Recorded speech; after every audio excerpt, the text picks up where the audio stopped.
ఈ ఎన్నిక నా కోసరం కాదు, లేకపోతే మా రాజకీయ పార్టీల కోసరం కాదు. ఈ ఎన్నికలు రాష్ట్రాన్ని బాగు చేసుకోవడానికి. అందుకే నేను చెప్తున్నాను, ప్రజలు గెలవాలి, రాష్ట్రం నిలబడాలి. అందుకే మేము పొత్తు పెట్టుకున్నాం.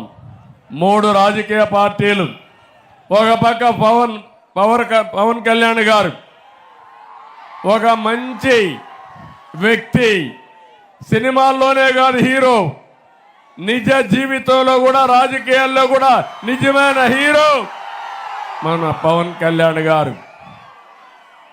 ఈ రాష్ట్ర అభివృద్ధి దృష్టిలో పెట్టుకొని పనిచేసే వ్యక్తి. ఇంకో పక్క ఎన్డీఏ బీజేపీ, కేంద్రంలో బీజేపీనే అధికారంలో ఉంది. అవునా కాదా తమ్ముళ్ళు అడుగుతున్నా. మళ్ళీ రాబోయేది బీజేపీనే, అవునా కాదా అని అడుగుతున్నా. అందుకే మన పొత్తు 3 రాజకీయాల పార్టీలు పెట్టుకున్నాం. ఈ తమ్ముళ్లకు ఉద్యోగాలు ఇవ్వడానికి, మా ఆడబిడ్డల భవిష్యత్తు కోసం, భద్రత కోసం, ఈ రైతుల్ని ఆదుకోవడం కోసం ఈ పొత్తు పెట్టుకోవడం జరిగింది. నేను ఒకే ఒక విషయం మిమ్మల్ని అందరినీ కోరుతున్నాను.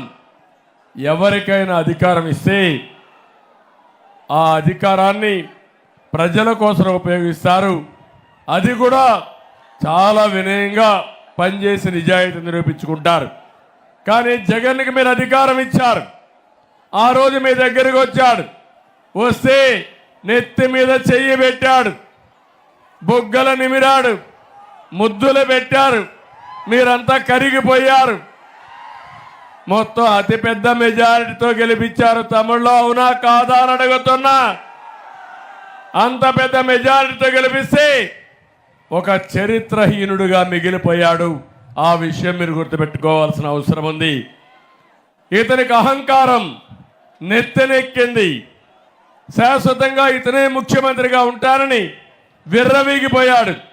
ఇంకో పక్క విధ్వంసానికి పాల్పడ్డాడు. ఈ రాష్ట్రంలో అభివృద్ధి లేదు, నామమాత్రం సంక్షేమం.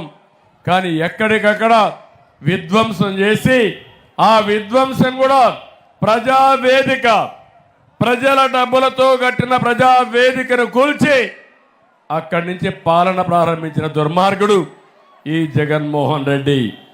అమరావతిని నాశనం చేశాడు, పోలవరాన్ని ముంచేశాడు. ఇక్కడే వంశధారకు ₹1 ఖర్చు పెట్టని దుర్మార్గుడు అని చెప్పి కూడా నేను మీకు తెలియజేస్తున్నా. ఇంకో పక్క నేను ఒకే ఒక విషయం మీ అందరికీ విజ్ఞప్తి చేస్తున్నాను. ఈరోజు రాష్ట్రంలో దోపిడీకి అడ్డు లేకుండా పోయింది. ఇసుక దోపిడీ, మద్యంలో దోపిడీ, భూ కుంభకోణాలు, ఖనిజ సంపద దోపిడీ, పెద్ద ఎత్తున దోపిడీ చేశారు. ఈ రాష్ట్రంలో ఈ పేదవాళ్ళు బాగుపడ్డారా తమ్ముళ్ళు అని మిమ్మల్ని అడుగుతున్నా.